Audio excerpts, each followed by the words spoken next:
Saturday morning.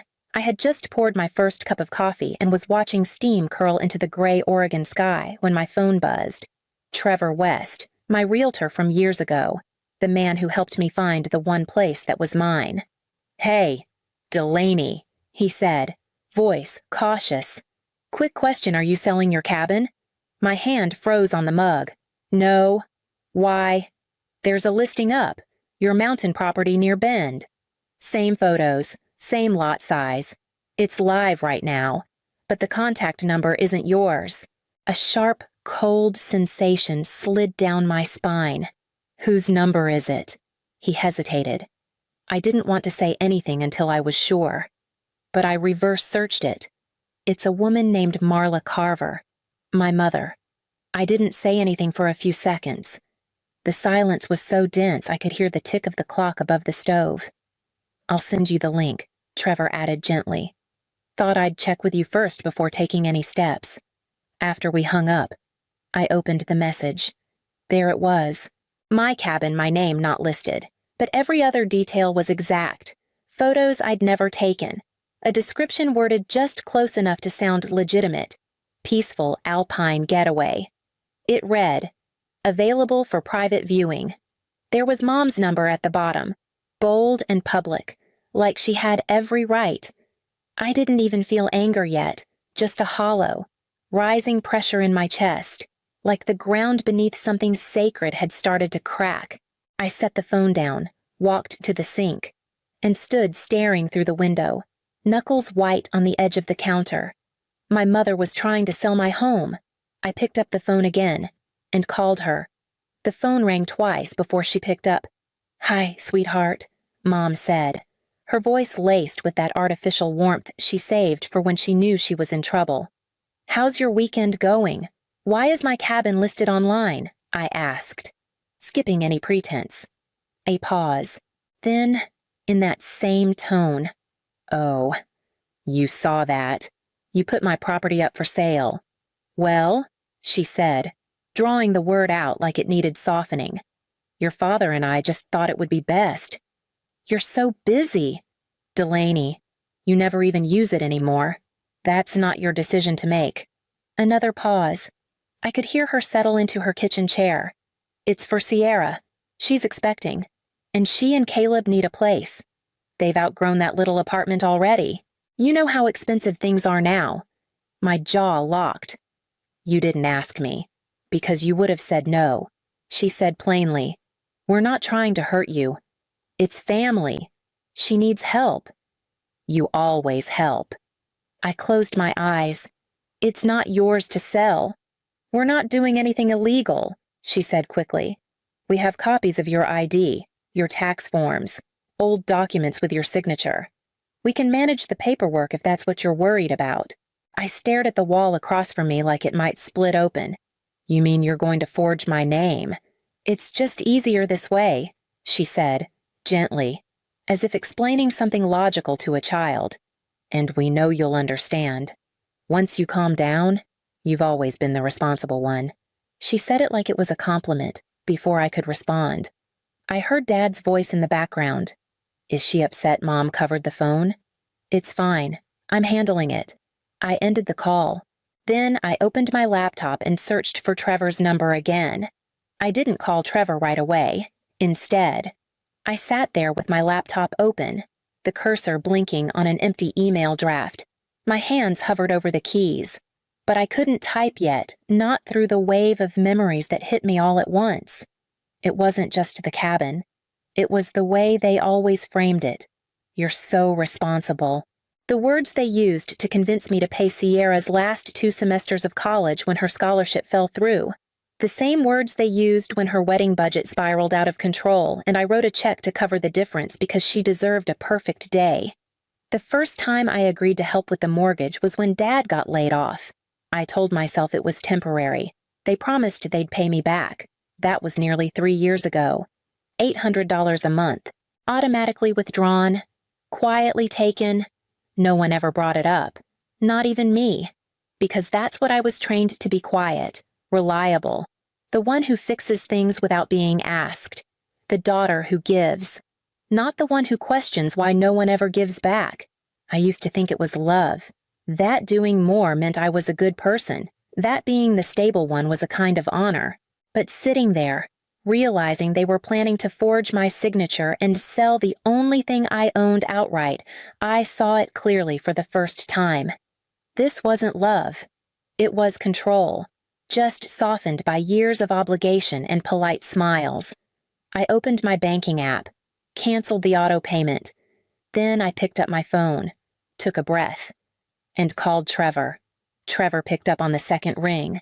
"Delaney," he said, voice steady but curious. "Everything okay, No?" I said. "But I need your help. I want to sell the cabin." A pause. "You sure I'm sure?" Fast. "If possible." "How soon could we close if everything lined up?" "Well, if the buyer has cash and financing in place. Maybe 10 days? Why do you remember that sheriff you mentioned? Is he still interested?" "Yeah, Colton Reese. Been looking for something like your place for months. Lives down in Sisters. Quiet guy, solid income, pre-approved. Why, I'll knock $10,000 off the asking price and add a bonus to your commission if we can close before next Friday." Trevor whistled. "You're serious. Dead serious." "Okay, I'll make the call." After we hung up, I opened my laptop again. I wasn't done. I logged into the joint access account one I'd opened with my parents years ago when Dad had surgery and needed help managing bills. It was still linked to my name, still gave them quiet access to my finances. I revoked it. Then I went through all my accounts, one by one, checking for anything they might still have eyes on: insurance, shared statements, tax documents they used to handle for me, every door they had ever opened under the guise of helping. I shut by the time I finished. It was past midnight, but I didn't feel tired. There was something cold and focused inside me now, like a thread pulled taut. They'd moved in secret, quietly laying plans and justifying them as helping the family. They thought I'd roll over, like always. Instead, I moved faster. When Trevor called me back the next morning, his voice had a new energy. "He's in," he said. "Full price minus your discount. Wants to close as soon as inspections clear." "Do it," I said. "Send me what you need." The next few days blurred into documents, signatures, phone calls. I didn't tell anyone, not friends, not co-workers, not even my aunt, who would have understood. I wasn't looking for advice. I was reclaiming something, quietly, legally, and without permission. By Thursday afternoon, the deed was filed, the funds cleared, and the cabin no longer belonged to me. But it sure as hell didn't belong to them either. 2 weeks passed with nothing but silence. No calls, no voicemails, not even one of Mom's subtle guilt texts. For a while, I let myself believe maybe they'd moved on. Maybe they found another way to get Sierra her dream apartment. Maybe they'd realized what they were doing and quietly let go. Then, on a Tuesday morning, my phone rang. It was Mom. I let it buzz twice before answering. "Hello?" Her voice was sharp, panicked, and louder than usual. "Delaney, what's going on?" We went up to the cabin with a couple who wanted to see the place. And the locks. Someone changed the locks. None of our keys work. I pressed the phone tighter to my ear, even though I already knew what I was going to say. "I know." I said, "You changed them. Why, we have people ready to buy it." "It's not my house anymore," I said. There was silence. And then she laughed, but it was that brittle kind of laugh. More nerves than humor. Very funny. "But seriously, the buyers are getting annoyed and your father's furious. This is making everything more complicated than it needs to be." "I'm not joking," I said calmly. "I sold the house. Last week, the new owners installed those locks." The silence stretched longer this time. I could picture her face, her mouth opening and closing, trying to process the fact that I had moved faster than she expected. "Finally," she said, "you..." "What?" "You heard me." "Without even telling us." Her voice cracked. "Delaney, how could you do something so spiteful? I didn't do it out of spite."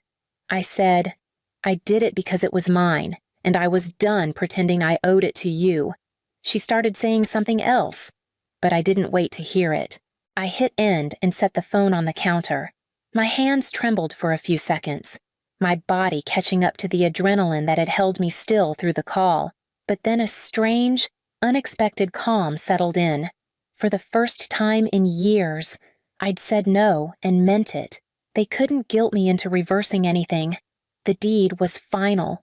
The money was already working to clean up my own debt. I had acted without asking for permission, and there was no apology coming. I stood in the kitchen a while longer, the quiet wrapping around me like armor. Then the phone lit up again. This time, it was Sierra. I let Sierra's call go to voicemail the first time, and the second, but she didn't stop, by the fourth attempt. I picked up mostly out of curiosity. Delaney. "What the hell is going on?" she snapped. No greeting, no pause. Mom just called me crying about locks and buyers walking away. "What did you do? I sold the house," I said evenly. There was a beat of silence, and then, "You can't be serious." "I'm completely serious. The house is no longer mine. You didn't even tell anyone." Her voice was rising now. "We've been planning this for months. I already picked out an apartment. I hired a designer to help with the nursery theme. We told people we were moving into a new place. Then you shouldn't have based your future on something that didn't belong to you." Her breath caught. "You don't understand. I'm pregnant." "Yes, Sierra. I know. And that doesn't make it my responsibility." There was another pause. Then her voice softened, slipping into the tone she used when she wanted something. "We just needed a little help. Del, you've always been the one who holds things together.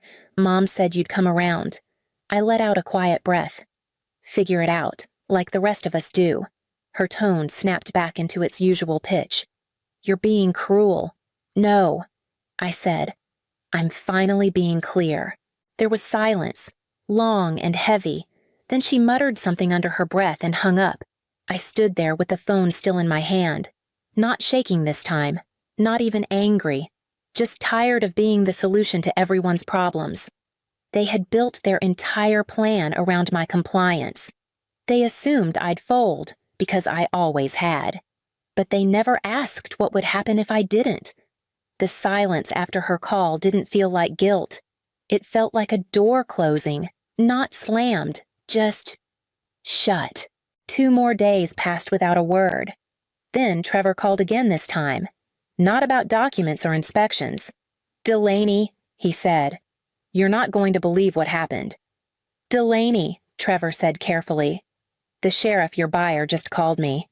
There was a break-in at the cabin over the weekend." My stomach twisted. Is he all right? He wasn't there. But the alarm went off. Caught everything on the cameras. The guy tried to force the back door open with a crowbar, then circled around trying the windows. I already knew before he said it. "It was your father."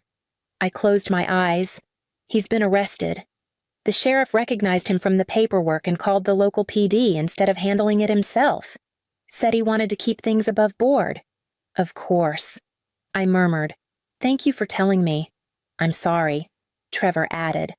I wish I could say I was surprised. We hung up, and I sat in silence until my phone rang again.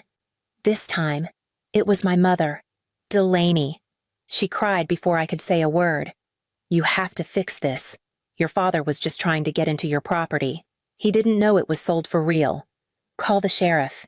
Tell him it's a misunderstanding." "It's not a misunderstanding," I said. "He thought you were bluffing," she said desperately. "We didn't think you'd actually go through with it. You had the ad online. You were arranging showings. You were going to forge my signature. And now you're shocked that I didn't let you get away with it. Don't be cruel. He's your father." "No," I said. "He's a man who broke into someone else's home. On purpose. After being told it wasn't his. He could go to jail. He made that choice." "You're heartless," she whispered. "No, I'm just done." I hung up and turned off my phone. There was nothing left to explain. They hadn't misunderstood anything. They knew exactly what they were doing. They just never imagined I'd finally say no. And this time, no one was going to talk me out of it. It didn't take long for the news to spread. Small town, small circles. The sheriff didn't press charges for trespassing, but my dad didn't walk away untouched. The incident went into an official report. Within a week, his employer, mall security, found out. They let him go quietly. No confrontation, just a termination letter and a severance check too small to matter. Mom stopped calling after that. For a few weeks. Everything went silent again. Then Aunt Cora reached out. She didn't lecture. She never did. She just gave me the facts they've burned through most of their savings, legal fees, paying people back, and Sierra and Caleb moved in with them. I almost laughed when I heard that part. The dream apartment dissolved, and now the golden child was back in her childhood bedroom, pregnant, married, and sandwiched between two people who were unraveling. "They're not doing well," Cora said gently. "Your mom's been working more hours at the grocery store. Sierra's complaining a lot, and your dad, well, he's not handling the downtime." I thanked her for letting me know, but I didn't ask for updates. They had always talked about family like it meant obligation, like helping them was proof of love. But now that I wasn't the one holding it all together, everything was crumbling, and I didn't feel guilty. I felt clear. For years, I thought my role in the family was essential, that if I stepped away, they'd collapse. Turns out, I was right. But instead of feeling needed, I just felt free. I made dinner that night alone, with music on low and my phone turned off. I didn't feel like rescuing anyone. I didn't feel like apologizing. The next morning, I woke up without dread, and I made my first therapy appointment. The first session was hard. I sat on the couch, unsure where to start, staring at a framed photo of a tree above the bookshelf like it might offer me the words I couldn't find. Dr. Leone didn't rush me. She waited. I told her everything haltingly at first, then all at once. The cabin, the forged sale, the wedding money, the monthly payments, the silence I always kept because making noise felt like betrayal. She listened without blinking. When I finally stopped talking, she said, "You weren't their daughter. Delaney. You were their emergency fund." I didn't cry. I thought I would, but I didn't. Instead, something inside me just clicked, like a key turning in the right lock after years of jamming the wrong one. We talked about boundaries, patterns. The long, quiet grooming that teaches you love and debt are the same thing. She gave it a name: financial abuse, and it fit. I went home afterward and sat in my living room for a long time. No TV, no music, just the steady hum of the refrigerator and the traffic outside my window. I looked at the space around me, not big, not fancy, but mine, and I let the stillness sink in. That night, I slept through without waking. No texts buzzing at midnight, no bank alerts, no weight in my chest reminding me that someone, somewhere, was disappointed I hadn't fixed something for them. For the first time in years, I wasn't the backup plan. I wasn't the one carrying anyone else's weight, and I started to wonder what it might look like to carry only my own. 7 months later, I walked through a quiet neighborhood just outside the city, hands in my coat pockets, eyes scanning the yard in front of me. The house was small, modest, really, but it had a garden. Not much more than a patch of dirt now, but I could already picture the lavender and basil growing there. Maybe even tomatoes. If I got brave. The realtor unlocked the door and let me step in first. The floors creaked. The kitchen smelled like lemon polish. No granite countertops. No vaulted ceilings. Just a clean slate. A space that hadn't been soaked in someone else's expectations. I didn't have to call anyone to ask what they thought. 2 weeks later, the papers were signed. The house was mine. I bought a used Toyota after that, something reliable. Nothing flashy. The old car had finally died, and for once, replacing it didn't mean cutting into groceries or skipping rent. I paid in full. No loan, no cosigner, no family involved. every month now. I set aside money, not for emergencies caused by someone else, but for things I actually wanted: a weekend trip to the coast, a class on herb gardening, maybe a new mattress. My bank account wasn't just a revolving door for other people's needs anymore. It was mine. The silence in my life used to feel heavy. Now it feels like air. No crisis calls, no guilt texts, no obligation tangled in every holiday.